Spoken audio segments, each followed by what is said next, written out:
I know some of you had some growth experience that will stay with you and go on.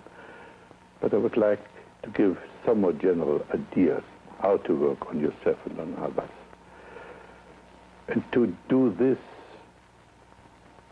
we have to talk a little bit more about the projection material. That most of the alienated part of us is projected, either in the dreams, if you've seen plenty as different people, or the world. Now, very many people suffer from self-consciousness. Anyone here?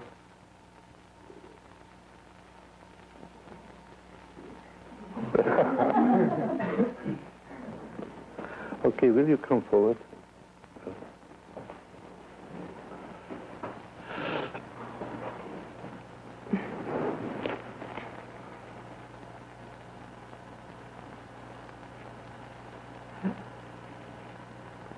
I felt very tall when I walked across the room.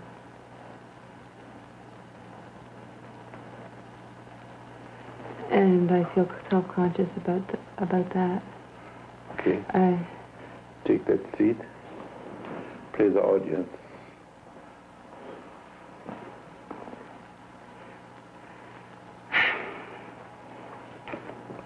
You are very big.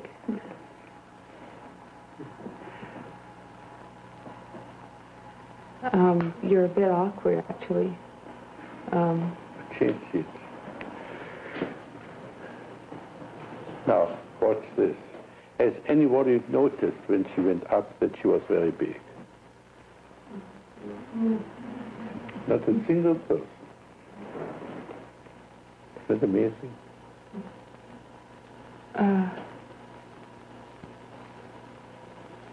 It's just that when you stand up and everybody's sitting down, it felt like being in Lilliput land. Huh? It felt like being in Lilliput land. Ah, that's different now. Now get up. Now you're the giant, and look at us, Lilliputians. Talk to us. Hello, down there. Don't be afraid of me. You still feel self-conscious? I feel like I'm holding in. Where? What? Here. I feel like I'm quite powerful, but I'm not allowing it to come out. Okay. Take the seat. Don't let your power come out. What am I to do? Tell don't let your power come out. Don't let your power come out. Give her the words. Am I to be the power? I'm just the audience? Let's call it your inhibition. You don't. See? I won't let your power come out.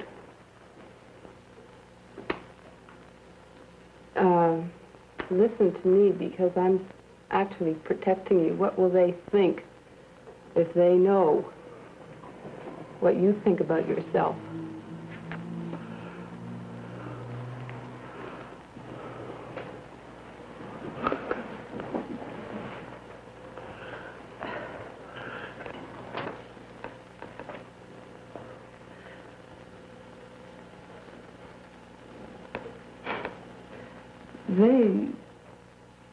They might be afraid of me. Now, can you change they into you and say this to the audience? You might be afraid of me. Again. You might be afraid of me. Again. You might be afraid of me. Now stand up. Stand up again and say the same sentence as the giant. You would be afraid of me.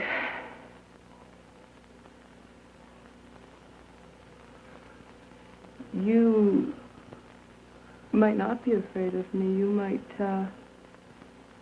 you might think that that's a silly idea. You might laugh at me. Okay? Laugh at Dora.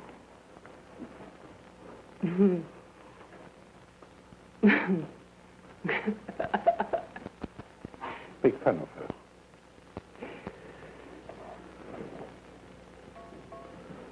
You foolish girl.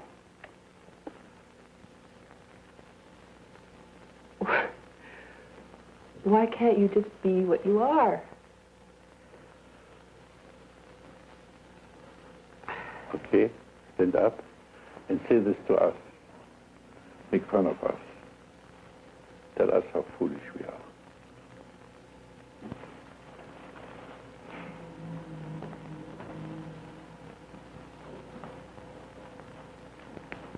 But you are all quite foolish, but I wouldn't tell you that. I wouldn't hurt you by telling you that. I wouldn't hurt you by telling you that.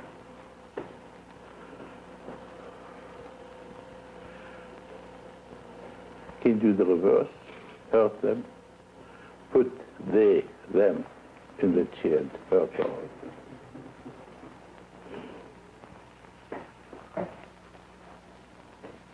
Make them cry.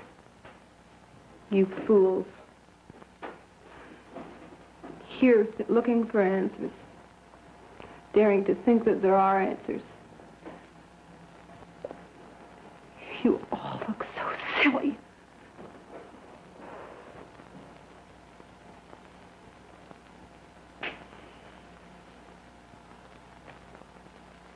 You're not going to find out anything this way. Now say this actually to us, to a few members of the group. You're not going to find out anything this way.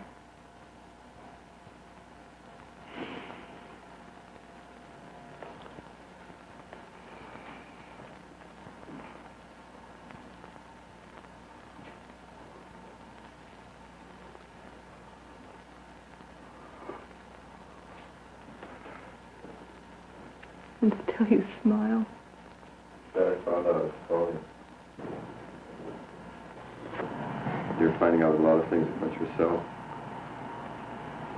I share a lot of your feeling about this whole situation and how phony it is. But it's a long road, and maybe this is a step on it.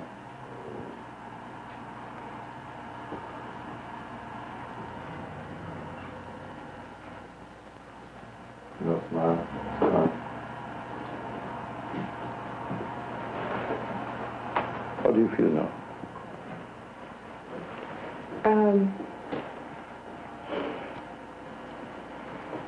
Smaller.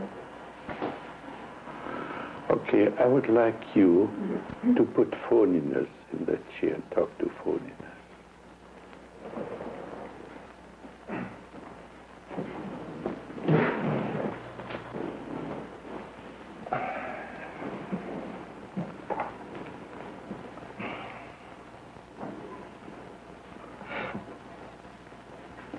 Phoniness is sitting in that chair. Phoniness, phoniness. I have to feel out that word. Feeling. Phoniness, you're going to tell us where it's all at. You know. You know that we don't know, that we only know fragments, that we know about crying, smiling, that we know about certain facets of ourselves. But you know everything. Play phoniness.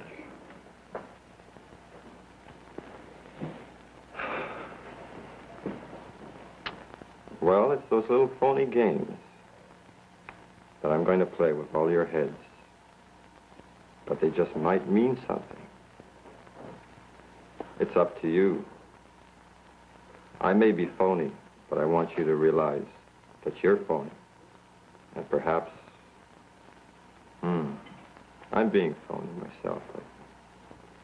Because actually, I don't feel, I feel a lot of tension. I like to withdraw myself. phoniness is going to withdraw to itself. Phoniness, I feel a lot of shaking inside. Your whole gut is shaking. You think this shaking is phony? No, for phoniness, it's real. That's what I am right now, is phoniness. So, if I'm going to be phoniness, then I feel really strong. Yeah. Now, wait a moment, phoniness. I want to make you real, because your support is in your shaking. Mm-hmm. Can you dance your shakiness? Yeah.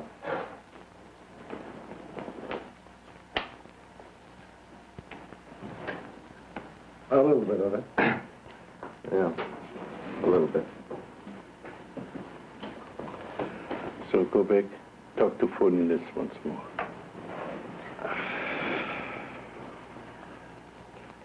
I've lost contact with you, phoniness.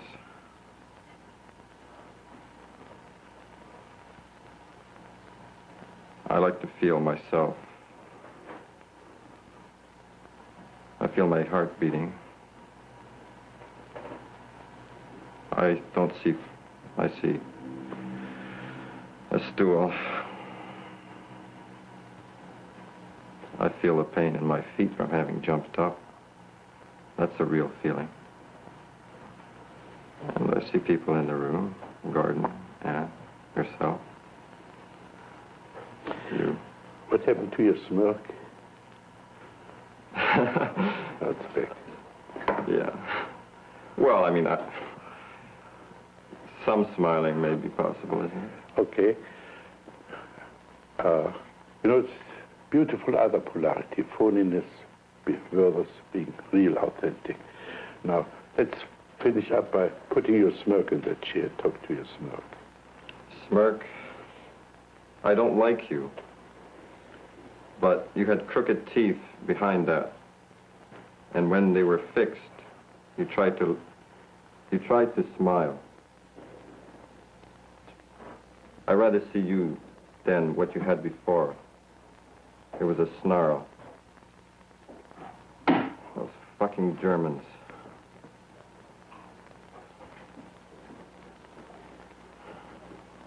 Those... Hey, Fritz! Hey!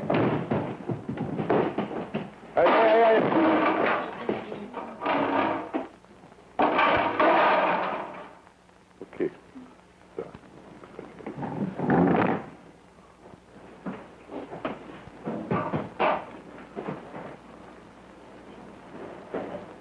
Close your eyes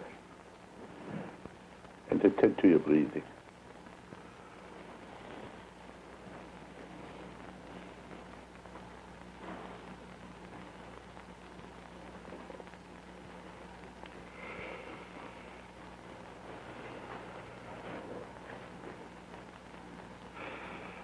I'm 5.5 years old.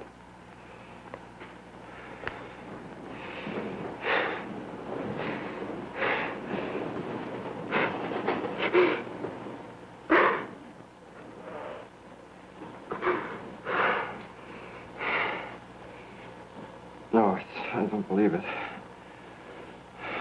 I don't want to go back there.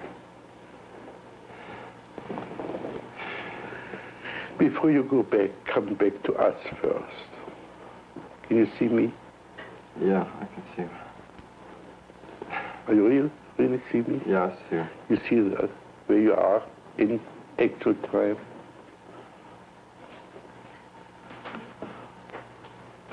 Yeah, I think so.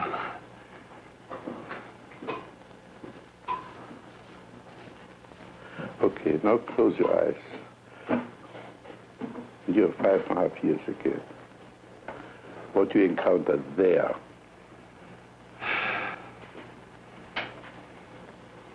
We're 30 kilometers from Warsaw.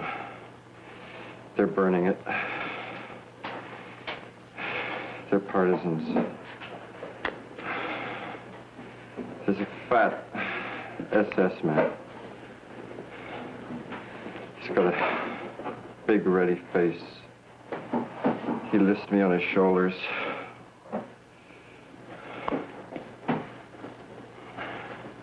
No. No, you're not gonna... No. What you actually see, keep your eyes closed. Now, this is very, very important now. Listen to me. Do not try to remember. Just be 5.5 years of age and tell me what you see, feel, and hear.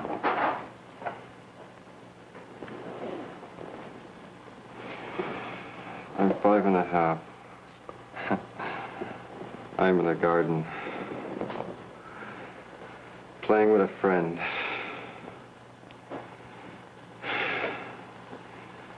They're all around. The partisans rob us, the Germans. Do you see it? Yeah, I see them.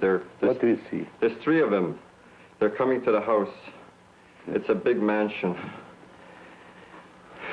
I want to go in and warn everybody. No, I know. You're not going to make me go back there. Sorry. That's it. No. Say this to me. No, that's like... I'm in Canada, man. That's it. No. You want to preserve that memory. What do you need this memory for? To beat myself over the head with. Whom else do you want to beat over the head with? Everybody. I think I just did it. Come back to us, okay? If I seem hostile to you, it's there. And there's a lot of hatred. There's a lot of hatred for every one of you. But maybe there's a lot of love, too. Not much, but there is some. Okay. Close your eyes. Go back again. Take the time machine again and be a child again.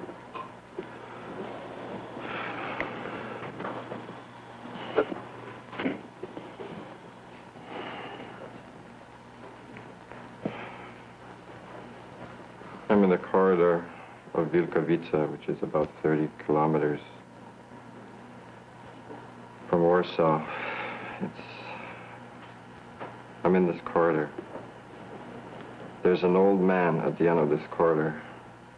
He is painting. No one can approach him. You're the old man, Fritz. Look at me. Am I the old man? No. Put the old man in the chair and compare him with me. What are the similarities? What are the differences?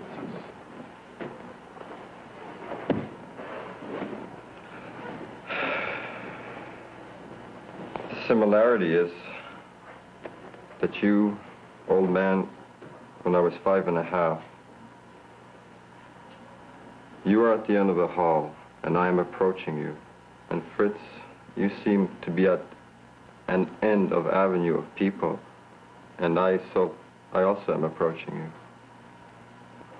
You have gray hair, and he has gray hair. You're a painter, and you paint with everything you do. You're a sculptor of people, an artist, and he's an artist. And how are we different? You speak. He never spoke a word. Say this to him now. You never spoke a word. But you were also different because you painted. And that's when I started drawing. You taught me how to draw. And I guess you're teaching me something, too.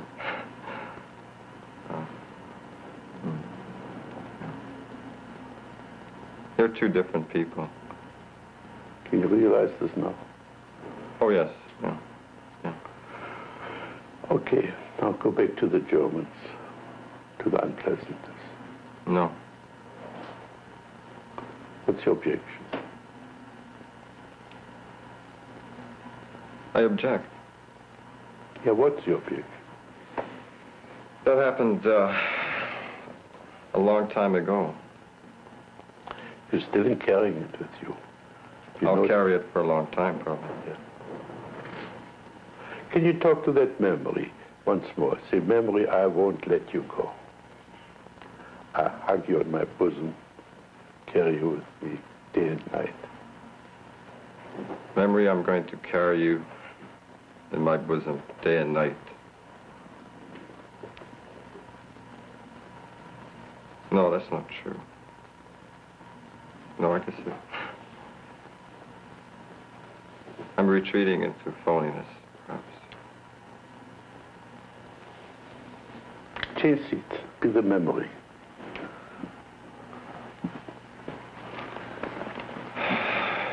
Merrick, you cannot get rid of me. I am you. You like me. It makes you feel good. It makes you feel better than everybody else. You suffered, kid. So I'm going to stay with you. Everybody else had it soft. And you know that's wrong.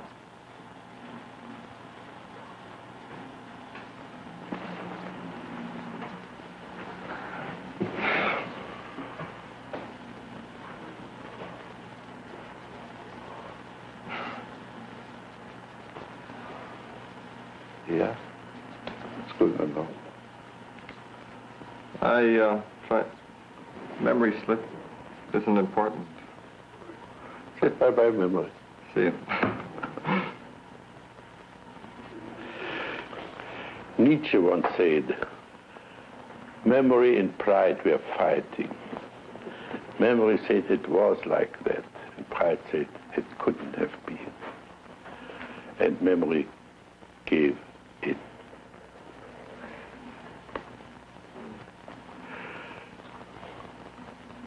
You see, we treat the memory as something belonging to the now. Whether the memory is true or distorted, we still keep it. We don't assimilate it. We keep it as a battleground or justification for something.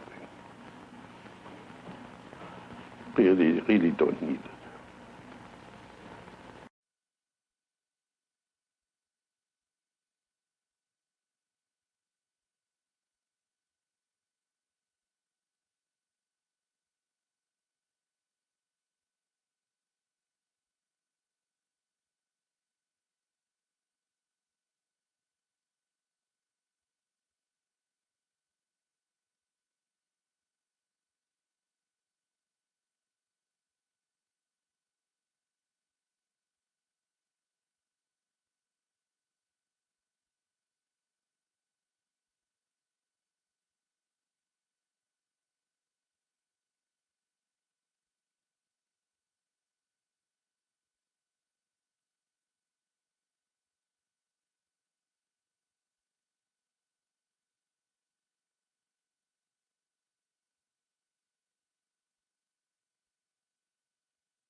When I first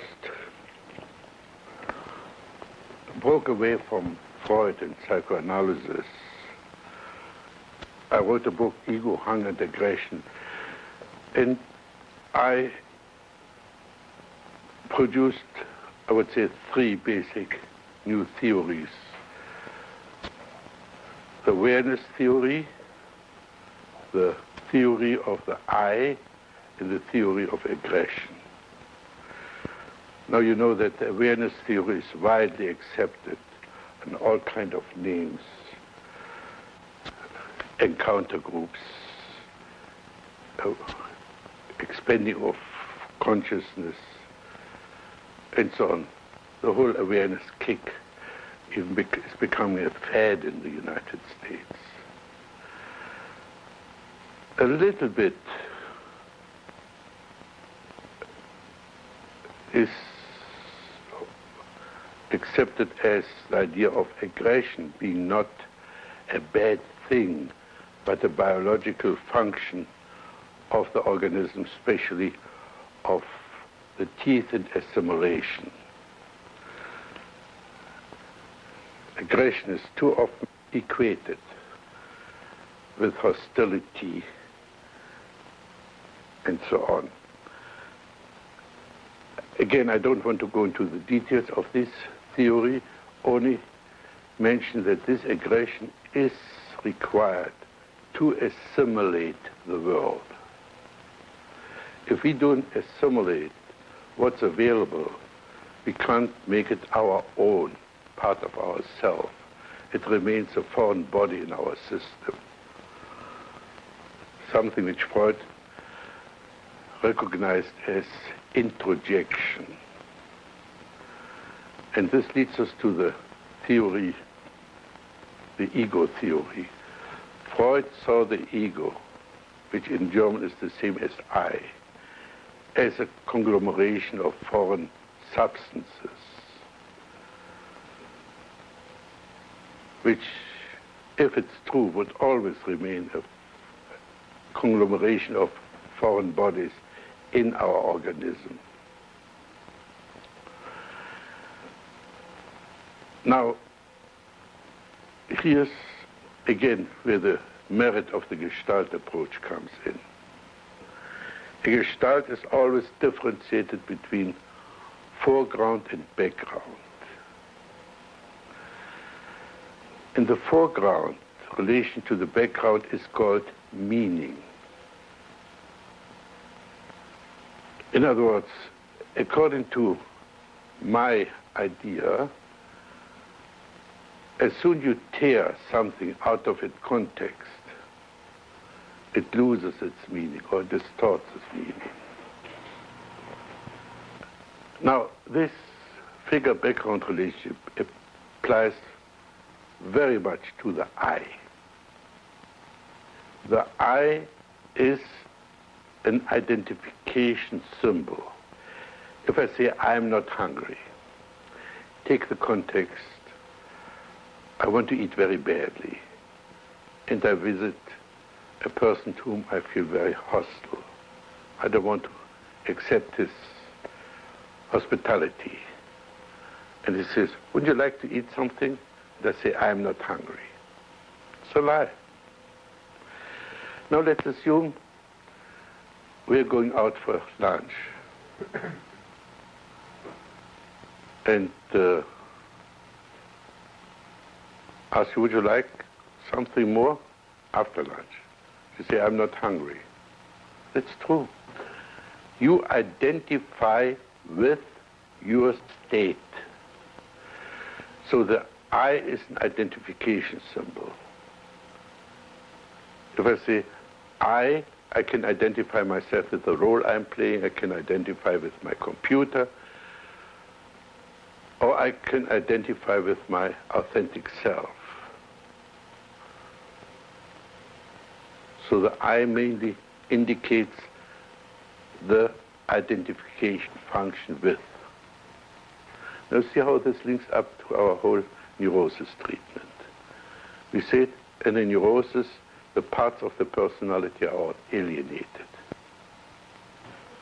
If we identify with these alienated parts, we can now get ready to assimilate these disowned parts and grow again, become more whole.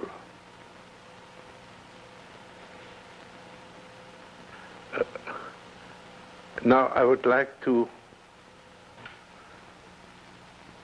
integrate more the idea of the dream work and the total identification work. So who wants to work on a dream?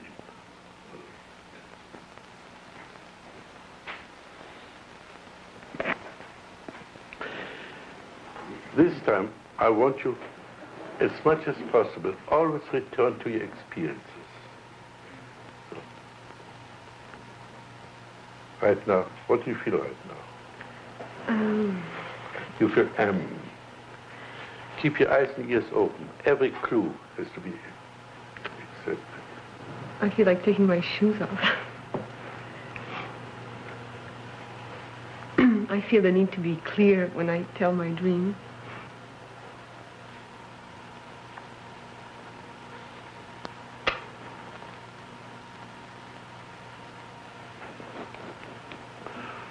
Okay?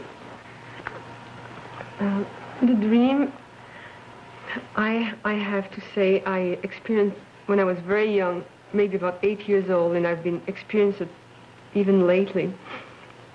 I'm standing on the shore. The shore is sort of sandy and soft.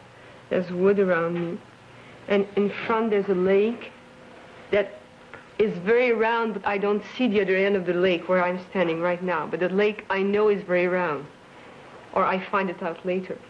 But I feel it's very round, very circular, not an edgy shore. It's a very soft lake. And the light is very beautiful. It's not sun, but it's very bright in the sky. Yeah. Let me already work on the dream a bit. Be the lake. And lake, tell me your story. A lake, when you want to tell me your story. Be a lake and tell me your story. I'm a round lake. I sort of feel perfect lake. My water is very good and soft to the touch. To whom are you talking? To myself. Now, you know the third law in Gestalt therapy. Do unto others what you do unto yourself. So talk to us. You're the lake. I'm the lake. You would like to come in my lake, in this lake, because it's very beautiful and the water feels very good. The second law in Gestalt therapy. Don't say it, say I or you. You notice I'm beginning to become very officious. You would like to come into me. You can swim into me very easily, and there's nothing mucky in my bottom. My bottom is of pure sand. And I know when you come in the middle of my lake, there's a surprise. There's something that you don't know, and it might frighten you, or you might like it very much. But there's something right in the middle of me on the lake that is very strange, and you have to swim or row to get to it. You don't see it from the shore, so it's really worth swimming to go and see it. See it? See me? See this again to the group. It's worth swimming in me or taking a boat, not a power boat. Well. It's worth to you. Who is it? It is well.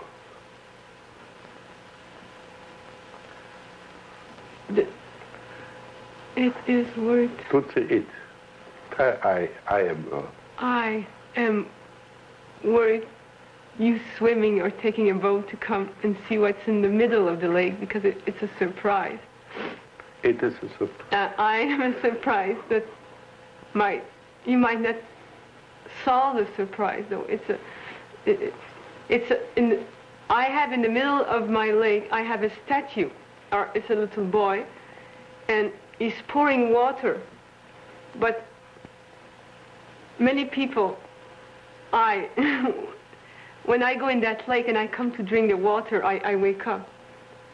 So maybe when you... Wait, stop here. Close your eyes. Go on dreaming. Now the waking up is a beautiful gimmick to interrupt the solution of a dream.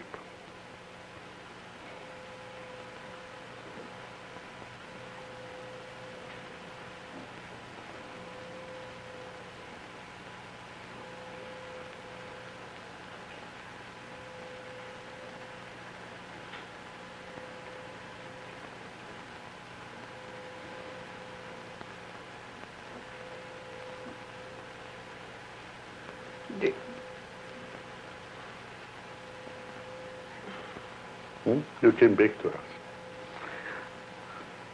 Did you go on dreaming?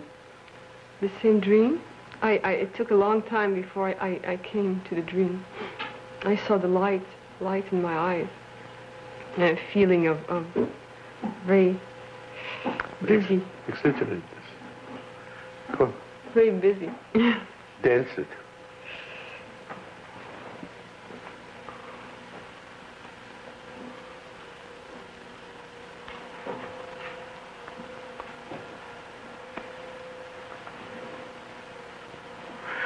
All right, now let's have the story of the figure of the statue.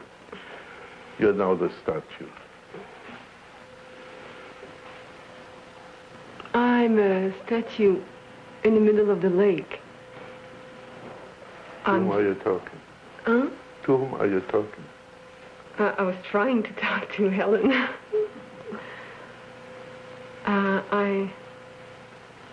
I'm gray, and I'm sort of I'm pretty classical looking. I'm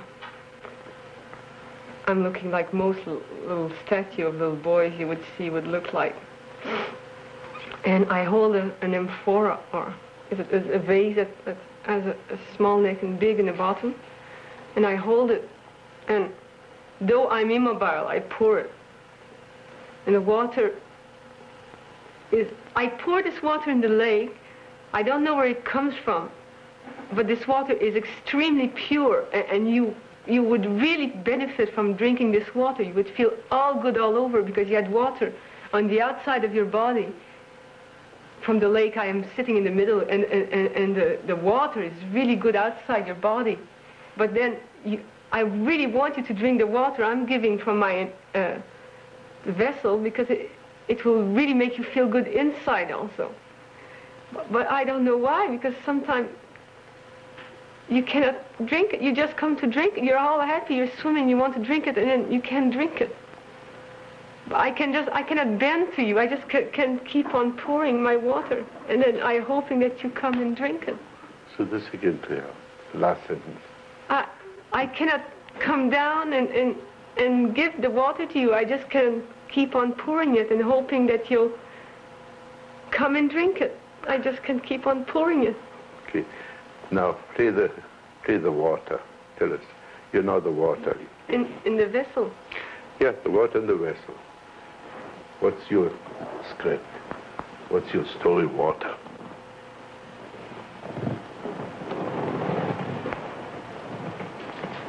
I don't know much about myself. Say this again. I don't know much about myself. And again. I don't know much about myself. I don't know much. I come. I don't know how I come. But I know I'm good. That's all I know.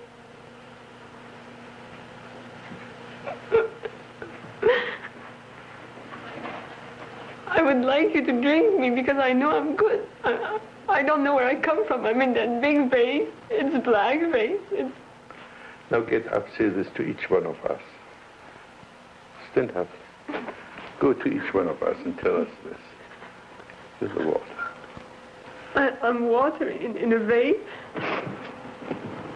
And I don't know where I come from. But I know I'm good to drink. I'm water in a vase. Well, use your own words now.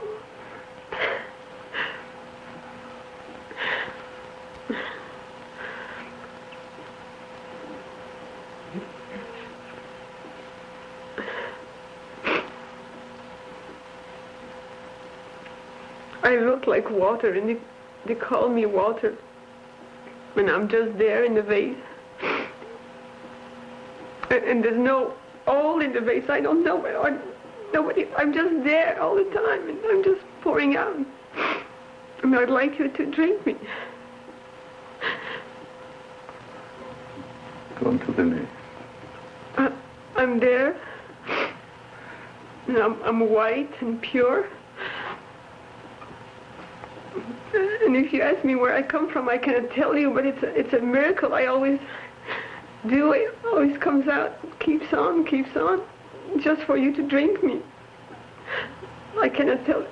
You have to get out of the other water and come.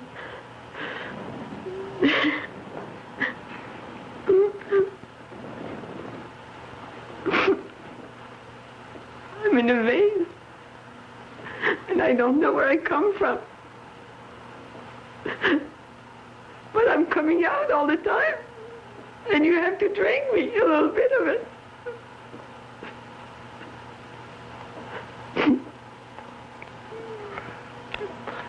Now, what are you doing with yourself?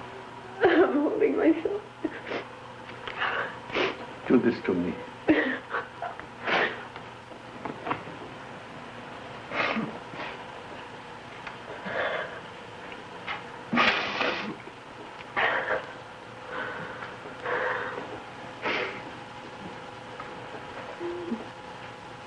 Okay, sit down.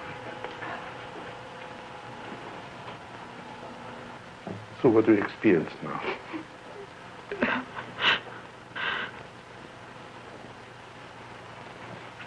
I feel I've discovered something. Yeah, what? I used to think, I thought of the dreams, I used to think the water in the vase was spirituality. Mm-hmm.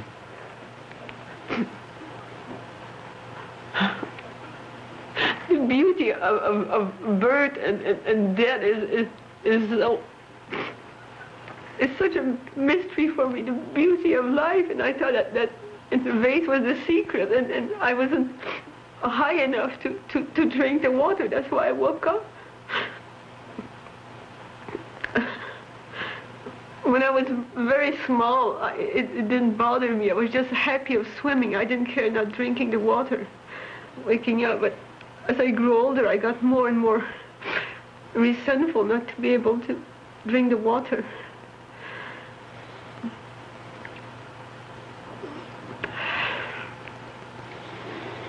All right, this again, as far as I want to go. Again, you see the same, what we did before with the dreams. No interpretation. You know everything, you know much more than I do.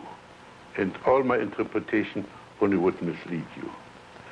It's, again, simply the question of learning, of uncovering your true self.